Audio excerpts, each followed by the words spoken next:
Fala pessoal, Thiago Shoa, Vinícius Damasceno, Aleph Carmo. Primeira edição do Noxcast, agora na Feira Hospitalar. Inédito, desde que a gente iniciou o Noxcast em 2022. A gente tem gravado aí alguns encontros e a gente trouxe essa ideia de marcar um bate-papo aqui com nossos clientes e amigos durante a Feira Hospitalar, que eu acho que é o momento que a gente consegue reunir todo mundo num lugar só e prestigiar aí algumas pessoas que a gente admira um pouquinho. Então, queria agradecer aí, Aleph, obrigado aí por aceitar o convite. Obrigado. O Vinícius aí. Um bate-papo bem legal aí, que vai trazer diversos insights aí pra galera. Eu acho que é uma iniciativa muito boa aí. A gente tá trocando ideia e vamos nessa, só vamos. Coisa boa.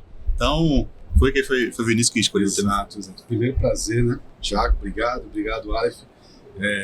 Sinto muito honrado estar aqui na primeira edição do Noxcast no Hospitalar 2025. A gente está aqui falando de inovação, conversando com várias instituições, vários hospitais nos visitando, várias instituições de saúde, várias empresas de tecnologia nesse ambiente que está tão efervescente.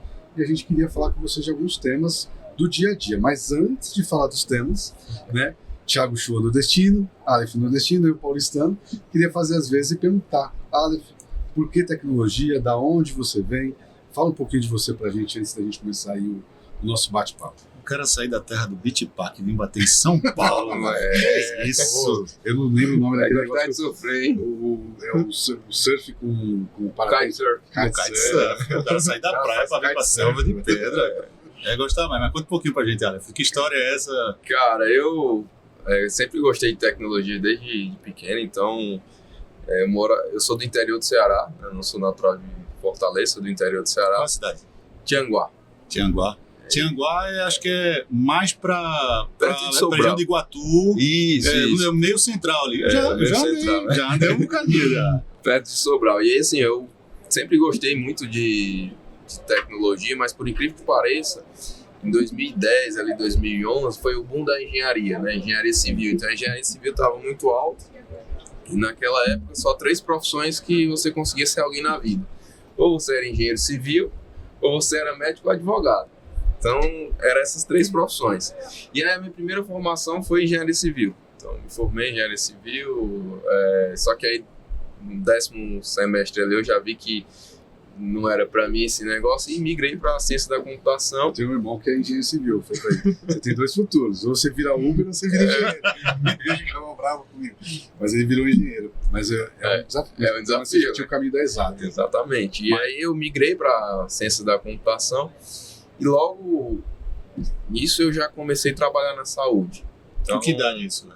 Eu tinha 18 anos, cara. Parece que faz muito tempo. Eu tô perguntando que ele é novo. Hoje eu tenho 32 anos, né? Olha. Então eu tinha 18 anos que eu comecei com isso aí. Entrei na faculdade também muito cedo, então foi bem precoce aí. Tu não tá tão acabado feito a gente, né? Tá mais conservado. É porque eu vim pra São Paulo e não peguei tanto sol como no Nordeste. Veio precoce, então. E aí, a partir disso, comecei a trabalhar no setor de saúde. Aí eu comecei como programador, né? Programador júnior, depois fiz técnico também. E aí a gente foi fazendo todo esse pulando, né? Subindo degrau em degrau. E aí foi quando eu entrei na São Camilo. E aí a São Camilo começou a me dar alguns desafios. O Vini sabe muito bem aí também que ele é prato da casa aí também, sabe como é que a São Camilo tem esse lado de construir profissionais, né, para jogar isso no mercado. Então, comecei, aí, cara, fui analista, júnior, depois fui porque você não é só São Camilo, você é camiliano, né? Exato. Não é uma instituição que simplesmente tem os colaboradores, você tem uma marca, né? Você vira um camiliano, né? Exatamente, você é raiz, né? Você tem esse lado educacional da São Camilo, ele é muito forte, né? E ele também deu a oportunidade. Eu não me formei na São Camilo, né? Mas eu migrei logo para São Camilo e aí comecei a trabalhar em Fortaleza. Aí foi quando eu realmente me mudei para Fortaleza, fiquei em Fortaleza. Você trabalhou no Curadares? Eu trabalhei no Curadares. Conheci o Curadares. No Curadares eu trabalhei. Só que a São Camilo, ela tinha Norte e Nordeste, ela tem mais de 13 hospitais. Esse é um ponto que a gente fazer, depois a gente volta lá no Curadares. Tem muita gente que conhece aqui em São Paulo, o São Camilo de Pompeia, Santana principalmente, Piranga, que agora a gente tem até o Papa Leão XIV, e a unidade de Piranga chamava Leão XIII, depois tornou São Camilo e Piranga. há algum tempo já, onde eu comecei lá também. Mas fala um pouquinho do São Camilo, o que é essa rede? As pessoas não têm dimensão do que é essa rede, que é a rede camiliana no mundo inteiro. Né? Boa. A São Camilo, ela tem só de hospitais, ela tem mais de 39 hospitais, né? Então é uma história bem interessante, né? A São Camilo, ela tem 5 hospitais que são particulares, que atende particular e convênio, que são os 3 hospitais de São Paulo, Fortaleza e Macapá, no Amapá. E o restante dos hospitais são SUS. Ela tem mais de 30 hospitais que são todos SUS para poder manter a filantropia. Então foi um acordo que fizeram ali com o Ministério da Saúde, que salvo engano, a cada um paciente particular tem que fazer 5 SUS. Né? Então a São Camilo, ela tem também esse lado muito humano. Então ela tem muito, a nível de Brasil, ela tem muito leito SUS, porque ela administra hospitais e prefeitura. Então, por exemplo, em Tianguá mesmo, que é a cidade onde eu nasci, a São Camilo administra um hospital da prefeitura lá. Então, assim, a nível de gestão, a São Camilo é muito organizada e muito reconhecida. Né? E fora o lado educacional. São Camilo também tem faculdade, hoje aqui em São Paulo tem curso de medicina, na enfermagem, na área da saúde, tem diversos cursos também nessa área. Tem uma família capixaba lá, educacional, São Camilo também é muito tradicional. Né? E a filantropia é que ajuda a carregar o peso do Sistema Único de Saúde. A gente fez uma outra edição do Noxcast lá em Porto Alegre, em novembro, com o Oswaldo Balparda, que é o diretor executivo lá do Hospital da PUC do Rio Grande do Sul, né? O São Lucas. Então a gente conversou bastante sobre as entidades filantrópicas, aí fala sobre a suplementação da saúde. Mas não suplementa, né? A gente praticamente faz a saúde acontecer dentro do Sistema Único de Saúde, enfim, então um debate muito rico, né? Em torno da filantropia. Porque o sistema de saúde, ele é único, né? Você tem que enxergar ele como de forma única, é privado e público. Na verdade, os dois se complementam. Eu acho que um não consegue viver sem o outro. Né? Então, olhar como se fosse uma coisa simultânea, né? Os dois têm que estar em paralelo ali para poder fazer a saúde crescer. Bom, agora voltando lá no Curadarnes. Programador júnior, programador pleno, sênior, até chegar a CIO no São Camilo. Como é que foi essa jornada? Daí eu virei analista de negócio. Então, boa, né? Porque tinha 12 hospitais no Norte e Nordeste, então, por exemplo... E aí, cara, foi muito, muito interessante essa história. Em 2018, a gente resolveu migrar os 2 hospitais maiores da regional lá, que era Fortaleza e Macapá, pro Tazi. E aí eu comecei montando um projeto e tal, e aí eu comecei a viajar. Então, e eu ia pro Amapá, ficava lá 15 dias no Amapá e 15 dias em Fortaleza. E eu era analista de negócio, né? E aí começou a dar os problemas que toda implantação tem, né? Aquele negócio. Aquela loucura. Legal, uma implantação se aprende muito. Inclusive, muito, como não fazer as coisas, né? Exatamente. Então você desenha uma coisa no papel, na prática é totalmente diferente. E aí quando foi em 2019, a gente virou o primeiro hospital com Tazi. E a gente teve muitos problemas operacionais de fato, né? E aí foi quando me chamaram para fazer essa gerência do projeto. E aí eu subi para coordenador e aí passei mais ou menos uns 2 anos nessa viagem toda aí, indo para um lado, indo para o outro. Aí eu ia para Natal, que a São Camilo tem um hospital lá, São Gonçalo fica lá do lado. Aí eu ia para Santarém, eu ia para Belém, aí eu viajava, implantando um sistema e tal. E aí chegou um determinado tempo que eu disse, cara, eu cansei de viajar, agora eu quero ficar mais por aqui. Aí foi quando eu virei gerente de TI do Curadarnes. E aí logo depois, 1 ano e meio depois, com o desafio que tinha lá, a gente conseguiu fazer estabilizar o RP, começar a dar resultado e tal. E depois me chamaram para vir para São Paulo, para ser o CIO da rede aqui. Aí eu só peguei uma mala de mão e disse, só vamos. Boa, muito bom.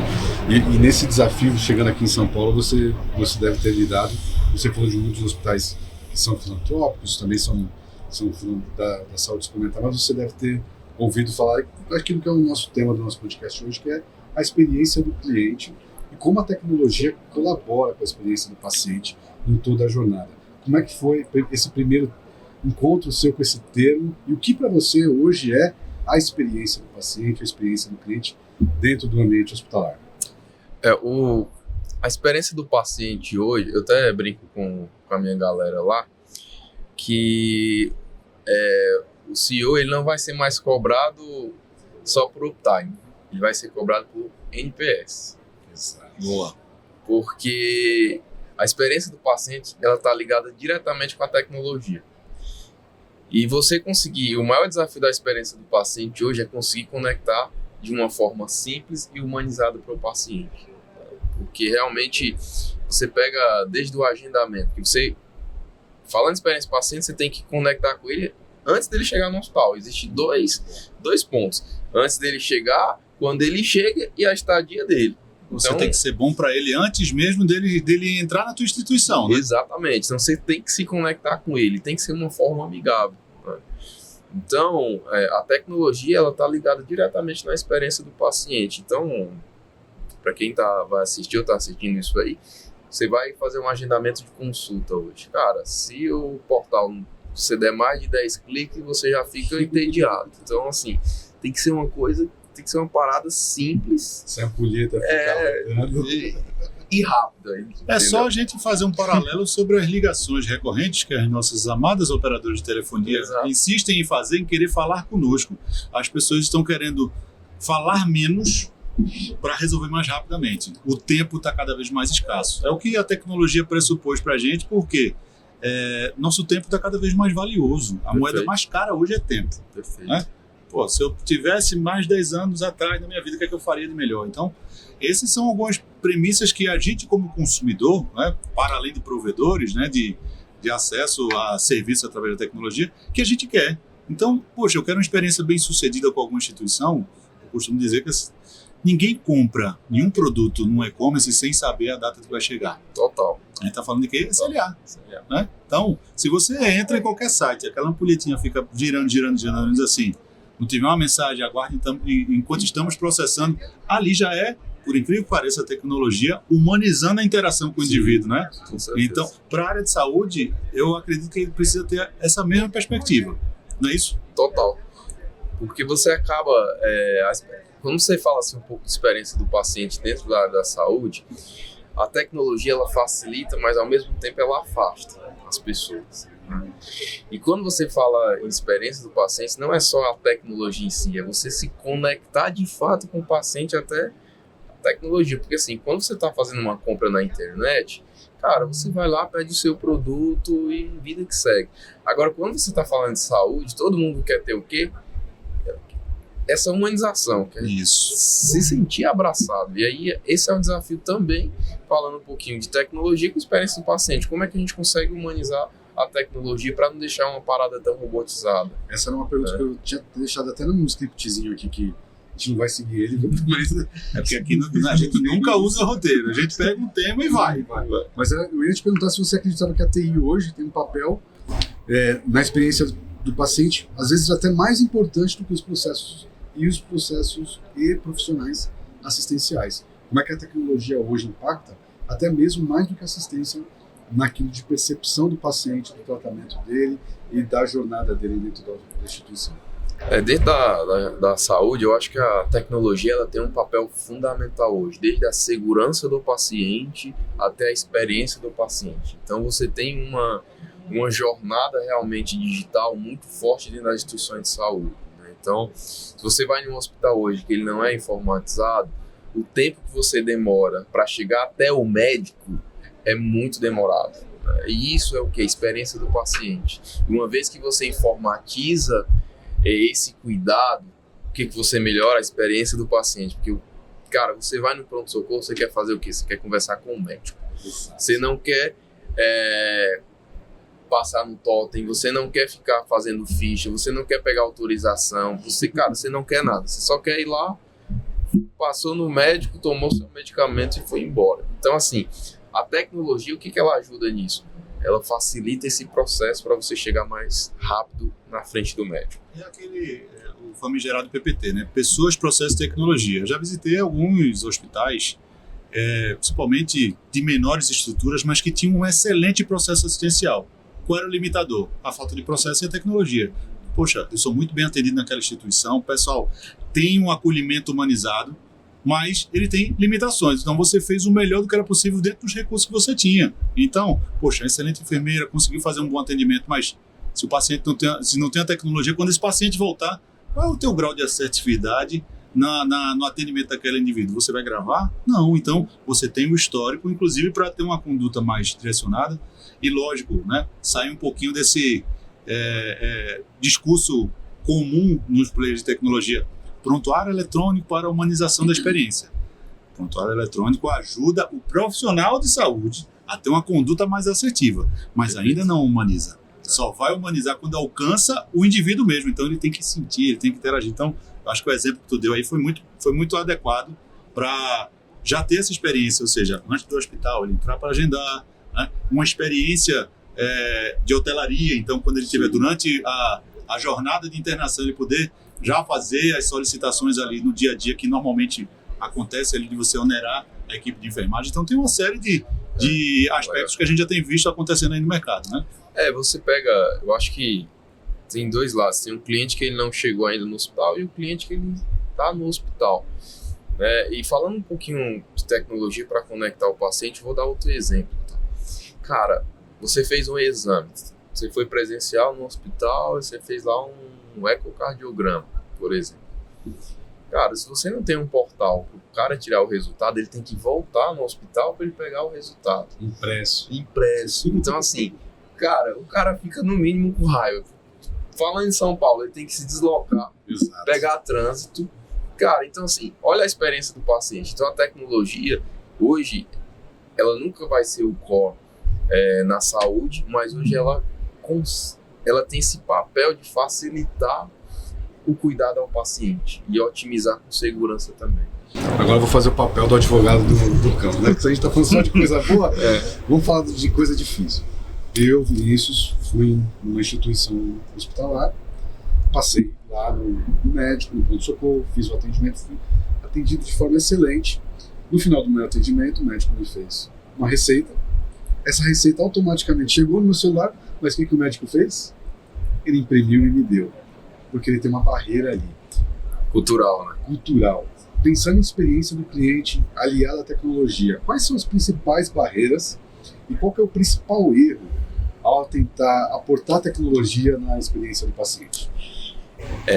Essa pergunta ela é muito interessante, Vini, e ela tem algumas, não vou dizer que são algumas perguntas certas e respostas certas, eu acho que tem alguns contextos, né?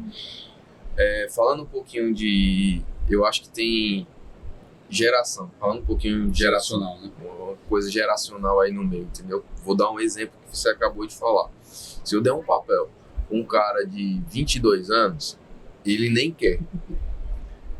Ele quer receber no celular dele, ele quer clicar, fazer a compra do medicamento dele, quando ele chegar em casa, já está lá na casa dele.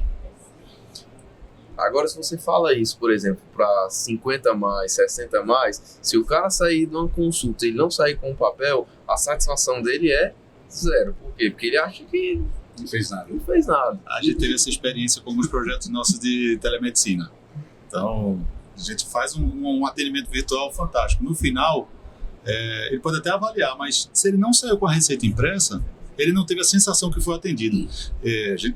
Eu, particularmente, durante esses anos todos atuando nesse segmento, visitei muitas secretarias municipais de saúde. Então, já teve alguma experiência de falar com coordenadores de unidade que eles traziam a seguinte perspectiva. O paciente foi atendido pela enfermagem, fez uma triagem, foi atendido pelo médico. O médico disse, olha, teu problema é alimentação, teu problema é você fazer uma atividade física. Sai fora. E aí, como é que foi a experiência? Odiei. Por quê? Ele não passou nada para mim. Exatamente. Então, a sensação da conclusão do atendimento tem que estar sempre vinculada a um pedido de exame ou algum medicamento. Então, esse é o público que vai precisar do papel impresso, né? Ainda tem a necessidade de ter o tangível ali. Então, acho que você trouxe perfeitamente, né? Quem é mais dependente de tecnologia, e tem o pessoal que veio depois da criação da tecnologia, e tem a gente, né, que está nesse ato. A gente, quando fala, é eu e ele, tá? Você tá recém aí da geração dos 22, né, pra cá. Mas é mais ou menos isso. A gente teve que... Eu sou menos 40, não sou mais 40 ainda não. Tá bom, Já começou aqui não, já. eu sou o único, velho. Tá bom, eu aceito. Quando eu comecei, experiente. quando eu comecei, eu tinha cabelo. É o Roger, experiente. Experiente há mais tempo, tem mais passado do que futuro, né? Exato. Mas assim, você falou um pouquinho de telemedicina. E, cara, você coloca um serviço de telemedicina, você vê que a adoção da telemedicina pela galera 50 a mais, ela é difícil. Mas se você pega uma galera da geração assim, mais jovem, eles não querem mais um pronto-socorro. Eles querem resolver a parada no celular e acabou-se. Então, assim, isso até falando um pouquinho de tecnologia de experiência do paciente, cara, isso é bastante Tem um ponto importante, tem sabe? um ponto dessa galera da telemedicina que é o físico, né? E é o digital, né? A mistura do físico versus o digital. E tem uma coisa que funciona muito bem, parece muito simples, que é o seguinte: locais que tem cabine de telemedicina tem a adesão é muito maior do que onde ele utiliza o próprio device. Total. Porque ele vai para um local, é um encontro. O pessoal ainda fala muito de no-show, mas existe uma parte da população que o evento de saúde para ele é o mais importante, ele não falta. A gente vai voltar nesse assunto, mas eu queria fazer depois um paralelo e você contar um pouquinho de uma outra parte da sua vida, que é o seguinte: o Aleph, ele fez algum pecado muito grave na vida dele, porque ele acorda 4h30 para pedalar 50, 60 quilômetros, nadar, correr, Ironman, se tem corrida no sábado ele corre, se tem no domingo ele corre. Conta um pouquinho desse lado do Aleph, atleta, e depois eu quero fazer uma comparação da maratona, de tornar o digital dentro do hospital, melhorando o ponto fim, que é o paciente, para as maratonas que você faz física. Mas conta primeiro aí a sua experiência. Só não diz que essa tua experiência é para não ficar assim, porque aí não vai encabular, pô. Vai encabular. Eu também. Eu vou falar uma coisa para ele que ele não gosta. Assim. Cara, demorou 36 anos para conquistar essa barriga, ele quer que eu perca agora. Não, é manter. Pode, né? É manter, não deixar demais, né? É isso aí. Cara, assim, o esporte, ele entrou na minha vida em 2019.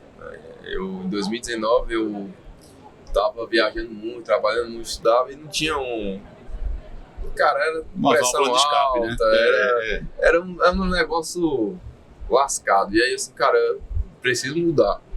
E aí eu comecei a correr, aí fui assistir uma prova de Ironman. E aí, a partir disso aí, cara, comecei a entrar numa assessoria, comecei a fazer triatlon, aí pedalava, corria e nadava. Em 2022 fiz meu primeiro Ironman, meu meio Ironman. E aí, cara, hoje, o esporte pra mim hoje, ele baliza entre o meu humor, a minha produtividade e a minha resolutibilidade. Porque, cara, é nítido, o dia que eu acordo, que eu não treino, a minha produtividade ela é totalmente diferente, a minha concentração ela é totalmente diferente. Então, o triatlon, ele me ensinou muito sobre disciplina. Com certeza.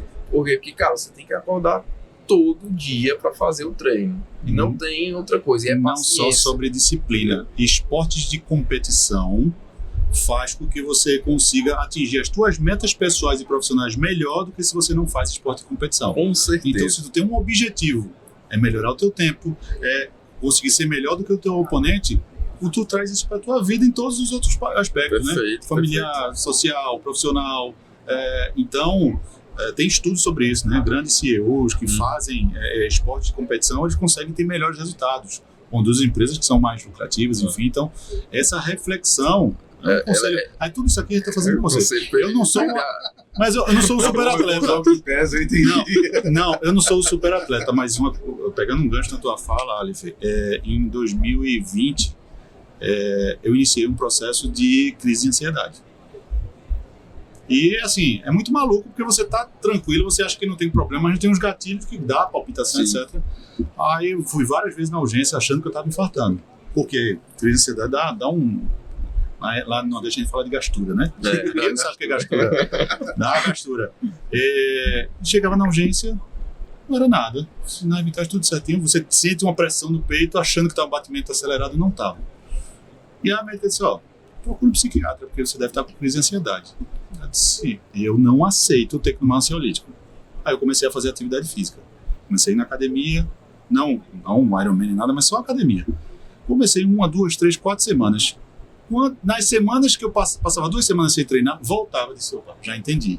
Então eu preciso de uma atividade física para extravasar o estresse, a sobrecarga, a viagem, etc. Então, hoje eu sempre procuro manter a atividade física em dia. 2 vezes na semana, o que for. Mas me ajuda muito, muito Mas mesmo.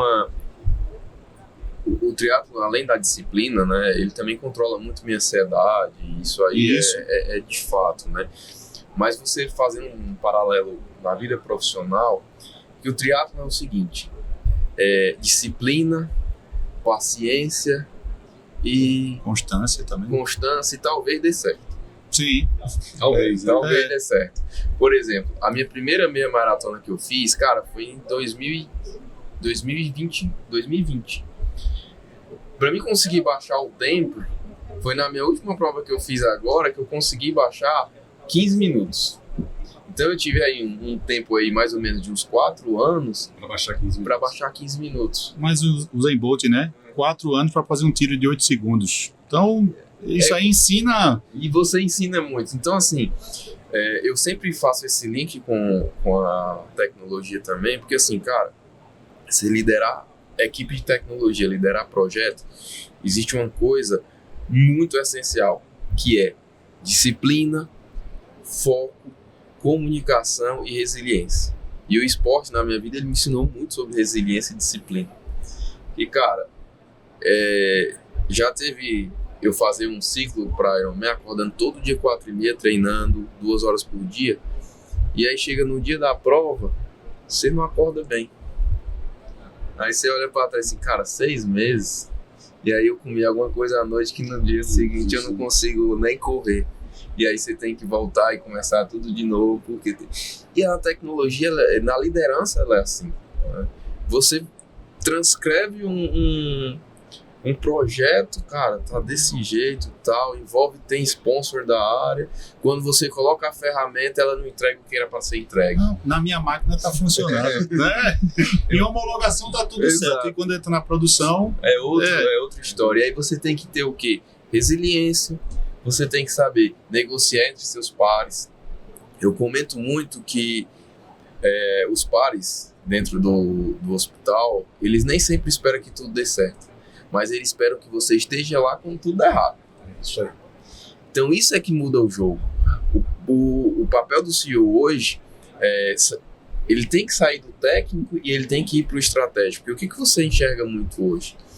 O CEO está indo para a esquerda e o negócio está indo para a direita. Por quê? Porque ele só foca no técnico. Exato. E ele tem que ser o quê? Negócio. Ele tem que estar alinhado com a estratégia do negócio. Porque uma vez que ele não está alinhado com a estratégia do negócio, ele vai priorizar projetos que ele acha que é importante. E a gente vê uma cultura ainda nos hospitais de analista de sistema. Como se a gente tivesse desenvolvedores para processos tecnológicos dentro do hospital. A gente tem, na verdade, eu sempre dizia nas minhas experiências que o profissional de TI é um grande resolvedor de problemas. Ele é um grande proporcionador de soluções. Mas ele só pode resolver problemas que ele compreende. Exato. Então, esse paralelo, a gente vê essa mudança drástica da cultura das instituições de saúde, olhar para a tecnologia como área de negócio também, que precisa conhecer o negócio. Porque você traz uma demanda para uma área de TI, tem isso aqui para resolver. Problema do prontuário. Mas eu sou analista de sistemas. Opa, travou. Então você tem que conhecer a dinâmica de uma conduta clínica, etc. Então isso tem evoluído muito fortemente e eu acho que isso está conectado exatamente com a tua filosofia, a filosofia da São Camilo, né? Para trazer a área de tecnologia como pilar estratégico dentro do exemplo que você trouxe. Perfeito. Foco TI e foco negócio. Não, TI faz tudo.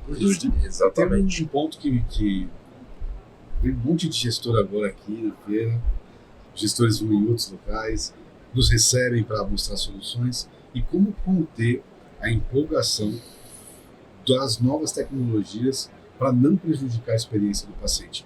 Como fazer as melhores escolhas de soluções tecnológicas aliadas ao negócio lá dentro dessa comunidade que você está. Cara, hoje realmente assim, é uma sede muito grande de tecnologia, né? Então tem muita ferramenta hoje no mercado. que promete muito, mas na prática às vezes não entrega tudo aquilo que prometeu, né?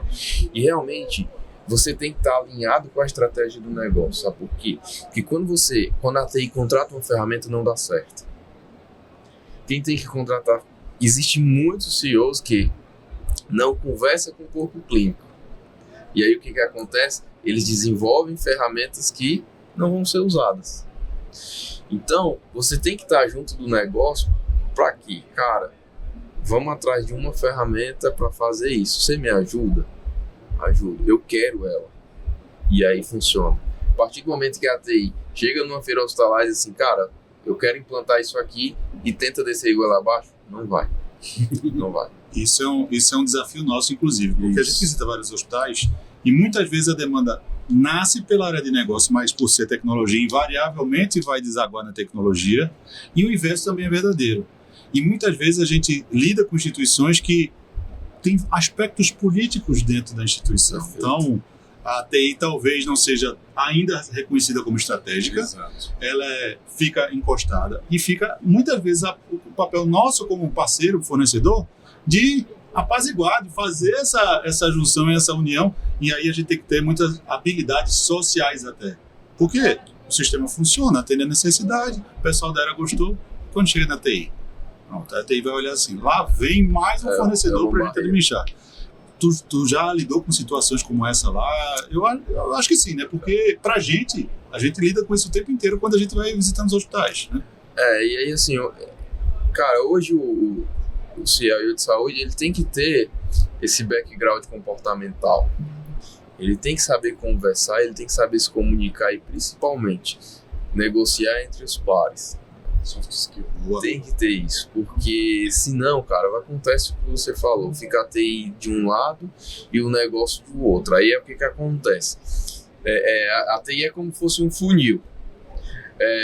A boca do funil tá todo mundo derramando projeto e demanda, só que o CAPEX da TI é só o funilzinho que vai cair no ar. Então, se o CEO de TI não consegue negociar com os pares, acontece isso. Então, hoje, o CEO ele tem que entender de negócio. Por quê? Porque, cara, ele tem que estar em reunião de conselho, ele tem que estar com o médico conversando, ele tem que estar junto do negócio para entender e dizer assim, cara, isso dói na prática. Vamos buscar aqui uma solução que vai fazer isso aqui.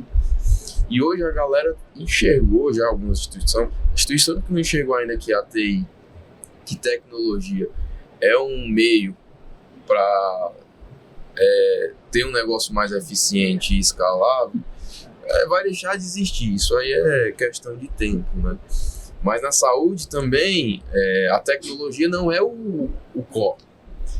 O core é a assistência. É meio, né? Tecnologia é meio. Tecnologia é o meio.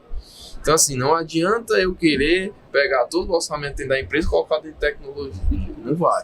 Não esquece. Isso não vai acontecer. Mesmo tem que ter a estratégia, né? Aumentar um pouquinho do orçamento. Tem que ter a estratégia, o posicionamento, e é notório que as instituições que geram um NPS melhor para os seus pacientes estão investindo em tecnologia. Perfeito, né? Perfeito, invariavelmente. Então, está totalmente conectado com o nosso tema. A gente acabou de validar para uma pessoa que a gente fica muito feliz de ver o movimento que está criando, uma rede tão grande, um cearense que saiu. Já tá paulistano, já tô soltando meu, mano, já tá tudo em casa. Brincadeiras à parte, obrigado pelo nosso bate-papo. Pra gente foi espetacular. Se deixasse, a gente ficava o dia todinho, mas a feira tá bombando aí. A gente tá trazendo aí algumas inovações, inteligência artificial, interoperabilidade, cibersegurança. Legal. Que bom que a gente também está, de alguma forma, podendo apoiar o São Camilo em algumas iniciativas, para a gente reiterar ainda mais o conceito de parceria.